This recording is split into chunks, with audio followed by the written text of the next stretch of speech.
Welcome back to Ayush and Akanksha YouTube channel. ಸಾಧಾರಣ 15 ದಿನಗಳ ಹಿಂದೆ ನಾನು ನನ್ನ ಕೆಲವೊಂದು ಮಲ್ಲಿಗೆ ಗಿಡಗಳನ್ನು ಕಟ್ ಮಾಡಿದ್ದೆ. ಹಾಗೆ ಕಟ್ ಮಾಡಿದಂತಹ ಪೀಸ್ಗಳನ್ನು ನಾನು ಚಿಕ್ಕ ಚಿಕ್ಕ ಗ್ರೋ ಬ್ಯಾಗಲ್ಲಿ ನಡ್ತೇನೆ ಅಂತಲೂ ಕೂಡ ಹೇಳಿದ್ದೆ.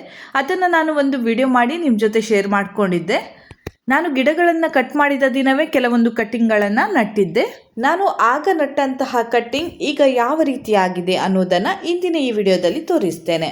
ನಾನು ಸಾಧಾರಣ 50ಕ್ಕೂ ಹೆಚ್ಚು ಗಿಡದ ಕಟ್ಟಿಂಗನ್ನು ತಂದು ಈ ರೀತಿಯಾಗಿ ಗ್ರೋ ಬ್ಯಾಗ್, ಚಿಕ್ಕ ಚಿಕ್ಕ ಗ್ರೋ ಬ್ಯಾಗ್ ಇದೆ, ಕೆಲವೊಂದು ದೊಡ್ಡ ದೊಡ್ಡ ಗ್ರೋ ಬ್ಯಾಗ್ ಇದೆ, ಇದರಲ್ಲೆಲ್ಲ ನಟ್ಟಿದ್ದೆ. ಕೆಲವೊಂದು ಕೇರೆಬಳ್ಳಿಯ ಪೀಸ್ಗಳಿದ್ದವು, ಕೆಲವೊಂದು ಗೆಲ್ಲುಗಳನ್ನು ಕೂಡ ತಂದು ನಾನು ನಟ್ಟಿದ್ದೆ. ಇದನ್ನು ನಾನು ಬಿಸಿಲು ಬೀಳದಂತಹ ಜಾಗದಲ್ಲೇ ಇಟ್ಟಿದ್ದೆ. ಇಲ್ಲಿ ನೀವು ನೋಡ್ತಾ ಇರಬಹುದು, ಮೇಲ್ಗಡೆ ಮಾಡು ಇದೆ, ಅದರ ಕೆಳಗಡೆ ಇಟ್ಟಿದ್ದೆ. ಹಾಗೆ 2 ದಿನಕ್ಕೊಮ್ಮೆ ನೀರನ್ನು ಹಾಕ್ತಾ ಇದ್ದೆ.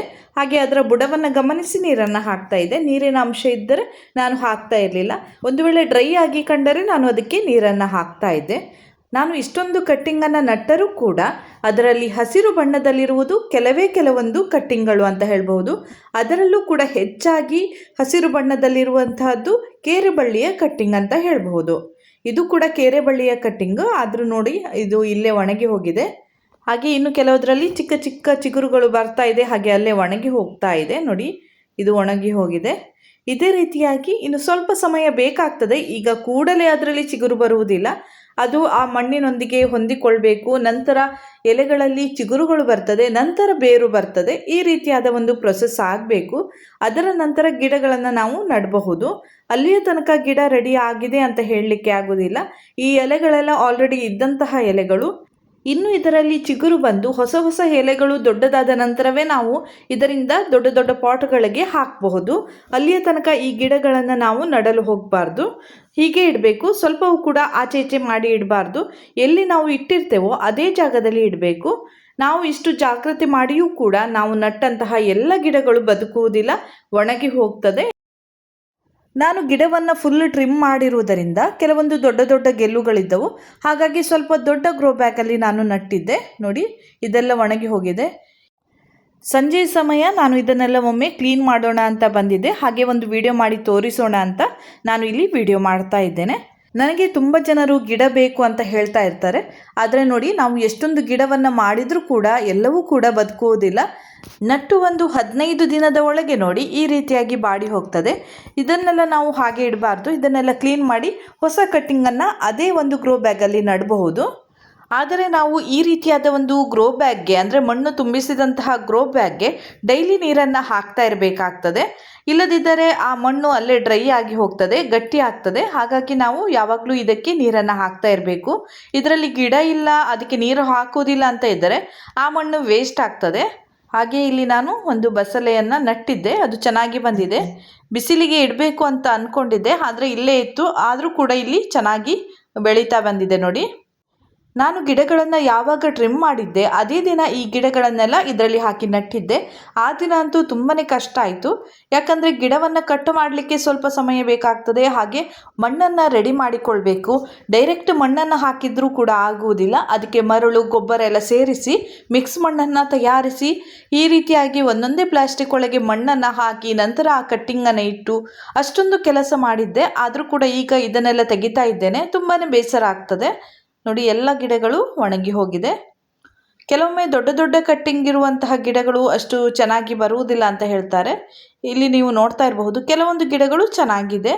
ಹಾಗೆ ಕೇರೆಬಳ್ಳಿಯಲ್ಲಿ ಮಾಡಿದಂತಹ ಗಿಡಗಳು ಅಷ್ಟೊಂದು ಹಾಳಾಗಿಲ್ಲ. ಹಾಗಾಗಿ ನಾವು ಸೆಲೆಕ್ಟ್ ಮಾಡುವಾಗ ಕೇರೆಬಳ್ಳಿಯ ಒಂದು ಕಟ್ಟಿಂಗನ್ನು ಸೆಲೆಕ್ಟ್ ಮಾಡಿದರೆ ಒಳ್ಳೆಯದು. ಆದರೆ ನಮ್ಮ ಗಿಡಗಳಲ್ಲಿ ಕೇರೆಬಳ್ಳಿ ಬರುವಂತಹದ್ದು ತುಂಬ ಅಪರೂಪ ಅಂತ ಹೇಳ್ಬಹುದು. ನಮಗೆ ಯಾವಾಗ ಬೇಕು ಆಗ ನಮಗೆ ಕೇರೆಬಳ್ಳಿ ಬರುವುದಿಲ್ಲ. ಕೇರೆಬಳ್ಳಿ ಬಂದ ತಕ್ಷಣ ಅದು ಸ್ವಲ್ಪ ದೊಡ್ಡದಾಗಬೇಕು, ದಪ್ಪ ಆಗಬೇಕು. ಅದರ ನಂತರ ನಾವು ಅದನ್ನು ನೆಡಬೇಕಾಗ್ತದೆ. ಕೇರೆಬಳ್ಳಿಯ ಕಟ್ಟಿಂಗನ್ನು ನಟ್ಟರೂ ಕೂಡ ಕೂಡಲೇ ಏನು ಚಿಗುರು ಬರುವುದಿಲ್ಲ. ನಾವು 2 ರಿಂದ 3 ತಿಂಗಳು ಕಾಯಬೇಕಾಗ್ತದೆ. ಆಗ ನಿಧಾನವಾಗಿ ಚಿಗುರು ಬರ್ತದೆ. ನಂತರ ಅದು ಸ್ವಲ್ಪ ದೊಡ್ಡದಾಗಬೇಕಾದ್ರೆ ಇನ್ನೂ 1 ತಿಂಗಳು ಕಾಯಬೇಕಾಗ್ತದೆ. ಹೀಗೆ 3 ರಿಂದ 4 ತಿಂಗಳು ಒಂದು ಗಿಡವನ್ನು ರೆಡಿ ಮಾಡಲು ಬೇಕಾಗ್ತದೆ. ಹಾಗೆ ತುಂಬ ಜನರು ಬೇಗ ಬೇಗ ಗಿಡ ಮಾಡಿ ನಮಗೆ ಕೊಡಿ ಅಂತ ಹೇಳ್ತಾರೆ. ಬೇರೆ ಯಾವುದೇ ಒಂದು ವಸ್ತು ಇದ್ದರೆ ನಾವು ಬೇಗ ಬೇಗನೆ ರೆಡಿ ಮಾಡಬಹುದು, 4 ಜನರನ್ನು ಹಾಕಿಸಿ ಬೇಗನೆ ರೆಡಿ ಮಾಡಿ ಕೊಡಬಹುದು. ಆದರೆ ಈ ಗಿಡದ ಒಂದು ವಿಚಾರಕ್ಕೆ ಬಂದಾಗ ನಾವು ಕಟ್ಟಿಂಗನ್ನು ನಟ್ಟು ಅದಾಗಿಯೇ ಅದರಲ್ಲಿ ಚಿಗುರು ಬರಬೇಕು, ಬೇರು ಬರಬೇಕು, ಅದರ ನಂತರ ಆ ಗಿಡವನ್ನು ನಾನು ನಿಮಗೆ ಕೊಡಬಹುದು. ಬೇಗನೆ ಬೇಕು ಅಂದರೆ ಅದನ್ನು ಬೇಗನೆ ನಮಗೆ ಮಾಡಲಿಕ್ಕೆ ಸಾಧ್ಯವೇ ಇಲ್ಲ ಅಂತ ಹೇಳಬಹುದು. ನನ್ನ ಗಿಡಗಳಲ್ಲಿ ಬರುವಂತಹ ಎಲ್ಲ ಕೇರುಬಳ್ಳಿಯಿಂದಲೂ ಕೂಡ ನಾನು ಗಿಡವನ್ನು ಮಾಡ್ತಾ ಇರ್ತೇನೆ. ನಾವು ಈ ರೀತಿಯಾಗಿ ನಟ್ಟಂತಹ ಎಲ್ಲ ಕಟ್ಟಿಂಗ್ನಲ್ಲಿ ಬೇರು ಬಂದು ಚಿಗುರು ಬಂದರೆ ನಾನು ಯಾರೆಲ್ಲ ಕೇಳ್ತಾ ಇದ್ದೀರಾ ಎಲ್ಲರಿಗೂ ಕೂಡ ಕೊಡಬಹುದಿತ್ತು. ಆದರೆ ನೋಡಿ, ಅರ್ಧಕ್ಕೆ ಅರ್ಧ ಭಾಗದಷ್ಟು ಒಣಗಿ ಹೋಗಿದೆ. ಇನ್ನು ಉಳಿದಿರುವಂತಹ ಹಸಿರು ಬಣ್ಣದ ಗೆಲ್ಲುಗಳು ಕೂಡ ಸ್ವಲ್ಪ ನಿಧಾನವಾಗಿ ಚಿಗುರಬಹುದು ಅಥವಾ ಅದು ಕೂಡ ಒಣಗಿ ಹೋಗಬಹುದು, ಹೇಳಲಿಕ್ಕೆ ಆಗೋದಿಲ್ಲ. ಹಾಗಾಗಿ ನಮಗೆ ಯಾರೆಲ್ಲ ಕೇಳ್ತಾ ಇದ್ದೀರಾ ಎಲ್ಲರಿಗೂ ಕೂಡ ನನಗೆ ಗಿಡಗಳನ್ನು ನೀಡಲಿಕ್ಕೆ ಸಾಧ್ಯ ಆಗ್ತಾ ಇಲ್ಲ. ನೀವೇ ಇಲ್ಲಿ ನೋಡ್ತಾ ಇರಬಹುದು, ನಾನು ಎಷ್ಟೊಂದು ಕಟ್ಟಿಂಗನ್ನು ನಟ್ಟಿದ್ದೆ, ಆದರೆ ನೋಡಿ ಅದು ಪ್ರಯೋಜನಕ್ಕೆ ಬಂದಿಲ್ಲ. ಕೆಲವೊಂದು ಗಿಡಗಳು ಮಾತ್ರ ಹಸಿರಾಗಿದೆ. ನೀವೆಲ್ಲರೂ ಕೂಡ ಗಿಡ ಬೇಕು ಅಂತ ಕೇಳ್ತೀರಾ ಅಂತ ನಾನು ಯಾವಾಗಲೂ ಕೂಡ ಈ ಗಿಡಗಳನ್ನು ಮಾಡ್ತಾ ಇರ್ತೇನೆ. ಆದರೆ ನೀವೇ ಇಲ್ಲಿ ನೋಡಿರಬಹುದು, ತುಂಬ ಗಿಡಗಳು ಇದೇ ರೀತಿಯಾಗಿ ಒಣಗಿ ಹೋಗ್ತದೆ. ನಾನು ಇಲ್ಲಿ ನಟ್ಟಂತಹ ಅರ್ಧಕ್ಕಿಂತ ಹೆಚ್ಚು ಗೆಲ್ಲುಗಳು ಒಣಗಿ ಹೋಗಿದೆ ಅಂತ ನನ್ನ ಪ್ರಯತ್ನವನ್ನು ನಾನು ನಿಲ್ಲಿಸುವುದಿಲ್ಲ. ಇದರಲ್ಲಿ ಇನ್ನೊಮ್ಮೆ ನಾನು ಕಟ್ಟಿಂಗನ್ನು ನಡ್ತೇನೆ, ಅದರಲ್ಲಿ ಕೂಡ ಸ್ವಲ್ಪ ಭಾಗ ಒಣಗಿ ಹೋಗ್ತದೆ, ಸ್ವಲ್ಪ ಭಾಗ ಸಿಗ್ತದೆ. ಹಾಗೆ ಇದೇ ರೀತಿಯಾಗಿ ಮಾಡ್ತಾ ಇರ್ತೇನೆ. ನನ್ನಿಂದ ಎಷ್ಟು ಸಾಧ್ಯವೋ ಅಷ್ಟು ಗಿಡಗಳನ್ನು ಮಾಡಿ ಯಾರೆಲ್ಲ ಕೇಳಿದ್ದೀರಾ ನಿಮಗೆಲ್ಲ ಕೊಡ್ತೇನೆ. ಆದರೆ ನನಗೆ ದೂರದ ಊರುಗಳಿಗೆ ಕಳಿಸ್ಲಿಕ್ಕೆ ತುಂಬ ಕಷ್ಟ ಆಗ್ತದೆ. ತುಂಬ ಜನರು ಬೇರೆ ಬೇರೆ ಊರುಗಳಿಂದ ನನಗೆ ಕಮೆಂಟನ್ನು ಮಾಡ್ತಾರೆ, ಗಿಡ ಉಂಟಾ ಅಂತೆಲ್ಲ ಕೇಳ್ತಾರೆ. ಆದರೆ ನಿಮ್ಮ ಊರುಗಳಿಗೆ ಕಳಿಸಲು ಸ್ವಲ್ಪ ಕಷ್ಟ ಆಗ್ತದೆ. ನನ್ನ ಊರು ಉಡುಪಿಯ ಹತ್ತಿರದ ಬ್ರಹ್ಮಾವರ. ಇಲ್ಲಿಂದ ಎಲ್ಲಿಗೆಲ್ಲ ಬಸ್ ಫೆಸಿಲಿಟಿ ಇದೆ ಅಲ್ಲಿಗೆ ನಾನು ಕಳಿಸಬಹುದು. ಹಾಗೆ ನನಗೆ ರಾತ್ರಿ ಲೇಟ್ ಆಗಿ ಬಸ್ಸಿಗೆ ಹಾಕ್ಲಿಕ್ಕೂ ಕೂಡ ಆಗುವುದಿಲ್ಲ. ಸಾಧಾರಣ 7 ಗಂಟೆ 8 ಗಂಟೆಯ ಬಸ್ಸಿಗೆ ಹಾಕಬೇಕಾಗ್ತದೆ. ನಂತರ ನಿಮಗೆ ಅಲ್ಲಿ ರೀಚ್ ಆಗುವಾಗ ಬೆಳಗ್ಗೆ ಬೇಗನೆ 3 ಗಂಟೆ 4 ಗಂಟೆಗೆ ರೀಚ್ ಆಗ್ತದೆ. ಆಗ ನಿಮಗೆ ಕಲೆಕ್ಟ್ ಮಾಡಲಿಕ್ಕೂ ಕೂಡ ಕಷ್ಟ ಆಗ್ತದೆ. ನಾನು ಇಲ್ಲಿ ಹೇಳ್ತಾ ಇರುವಂತಹದ್ದು ಮೈಸೂರು, ಬೆಂಗಳೂರು ಈ ರೀತಿಯ ಒಂದು ಏರಿಯಾಗಳಲ್ಲಿ ಹೇಳ್ತಾ ಇದ್ದೇನೆ. ಇಲ್ಲಿ ಹತ್ತಿರದ ಊರುಗಳಿಗೆ ಆದರೆ ಬೇಗನೆ ಕಳಿಸಬಹುದು. ಆದರೆ ನನ್ನಲ್ಲಿ ಈಗ ಗಿಡಗಳು ಅಷ್ಟೊಂದು ಇಲ್ಲ, ರೆಡಿ ಮಾಡ್ತಾ ಇದ್ದೇನೆ. ಇಲ್ಲಿ ನೀವು ನೋಡ್ತಾ ಇರಬಹುದು, ತುಂಬಾನೇ ನಾನು ಪ್ರಯತ್ನ ಪಡ್ತಾ ಇದ್ದೇನೆ. ಆದರೆ ಗಿಡಗಳೆಲ್ಲ ಈ ರೀತಿಯಾಗಿ ಒಣಗಿ ಹೋಗ್ತಾ ಇದೆ. ನನಗೆ ಕಳೆದ ವರ್ಷ ತುಂಬ ಜನರು ಆರ್ಡರ್ ಕೊಟ್ಟಿದ್ದರು, ಅದನ್ನೇ ನನಗೆ ಅವರಿಗೆ ಸಪ್ಲೈ ಮಾಡಲಿಕ್ಕೆ ಆಗಿಲ್ಲ. ಯಾಕಂದರೆ 500-600 ಗಿಡಗಳನ್ನು ನನಗೆ ಒಂದೇ ಸಲ ಮಾಡಲಿಕ್ಕೆ ಆಗೋದಿಲ್ಲ. ಸ್ವಲ್ಪ ಸ್ವಲ್ಪವೇ ಮಾಡ್ತಾ ಇರ್ತೇನೆ. 10 ಗಿಡ 20 ಗಿಡ ಈ ರೀತಿಯಾಗಿ ಒಬ್ಬೊಬ್ಬರಿಗೆ ನಾನು ಕೊಡ್ತಾ ಇದ್ದೇನೆ. ಅದೇ ಕಂಪ್ಲೀಟ್ ಮಾಡಲಿಕ್ಕೆ ಆಗಲಿಲ್ಲ. ಇನ್ನು ನಾನು ಆರ್ಡರ್ ತಗೊಳ್ಳೋದು ಕೂಡ ಕಡಿಮೆ ಮಾಡಿದ್ದೇನೆ. ಯಾಕಂದರೆ ನೀವು ಕೂಡ ತುಂಬ ಟೈಮ್ ಕಾಯ್ತಾ ಇರಬೇಕಾಗ್ತದೆ.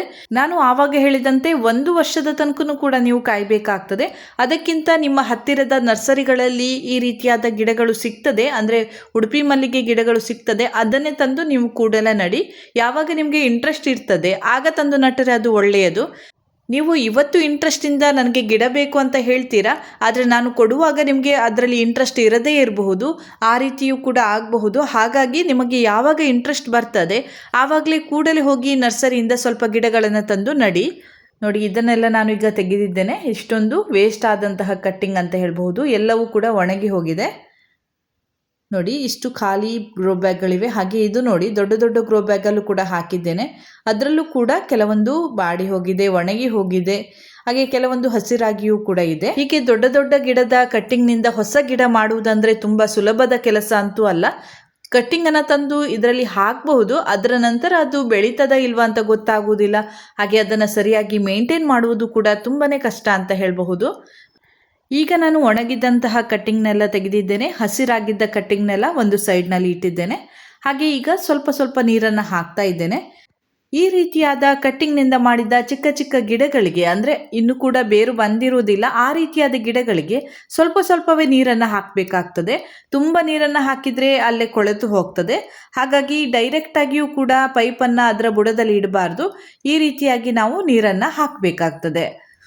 ನಾವು ದೊಡ್ಡ ಗಿಡದ ಕಟ್ಟಿಂಗ್ನಿಂದ ಹೊಸ ಗಿಡವನ್ನು ಮಾಡುವಾಗ ಫರ್ಟಿಲೈಸರ್ ಶಾಪ್ನಲ್ಲಿ ಬೇರು ಬರುವಂತಹ ಒಂದು ಕೆಮಿಕಲ್ ಸಿಗ್ತದೆ. ಅದಕ್ಕೆ ಡಿಪ್ ಮಾಡಿ, ಅಂದರೆ ಅದಕ್ಕೆ ಮುಳುಗಿಸಿ ನಟ್ಟಾಗ ಬೇಗನೆ ಬೇರು ಬರ್ತದೆ ಅಂತ ಹೇಳ್ತಾರೆ. ಆದರೆ ನಾನು ಆ ರೀತಿಯಾಗಿ ಮಾಡುವುದಿಲ್ಲ.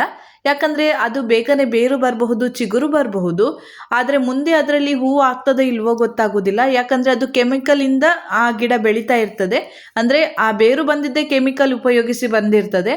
ಹಾಗಾಗಿ ನಾನು ಆ ರೀತಿಯಾದ ಯಾವುದೇ ಒಂದು ಎಕ್ಸ್ಪೆರಿಮೆಂಟ್ ಮಾಡಲಿಕ್ಕೆ ಹೋಗೋದಿಲ್ಲ.